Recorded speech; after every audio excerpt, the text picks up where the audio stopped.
Pourquoi effectivement on achète une centrale alors que toutes les autres centrales effectivement ont du mal à vivre sans ce mécanisme de capacité? Alors d'abord, il y a un mécanisme de capacité qui va être mis en place.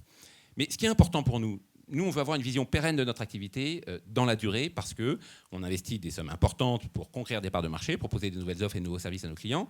Et ça veut dire qu'intégrer l'amont et l'aval, ça nous paraît avoir du sens sur le long terme.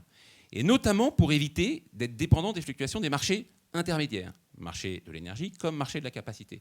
Autrement dit, aujourd'hui, c'est vrai que vu d'aujourd'hui, les marchés sont plutôt bas. Aujourd'hui même, il n'y a pas de mécanisme de capacité. On pourrait se dire, mais il ne faut surtout pas acheter de production. Je vais continuer comme ça. Bah oui, mais on a vécu sur les 10 années qui sont passées, et vous le savez, on a vécu des situations totalement inverses, où le prix de l'énergie est monté jusqu'à 94 € par mégawattheure sur le marché français.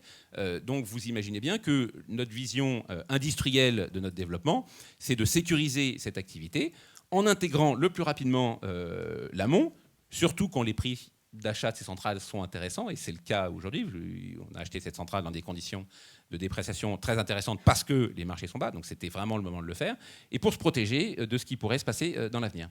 Mais effectivement, si on regarde au jour d'aujourd'hui, compte tenu des prix de marché de l'énergie, et puis en l'absence de certitude sur le marché de capacité, on pourrait se dire que cette centrale, au jour d'aujourd'hui, elle n'est pas rentable, mais pour nous, elle est stratégiquement cruciale.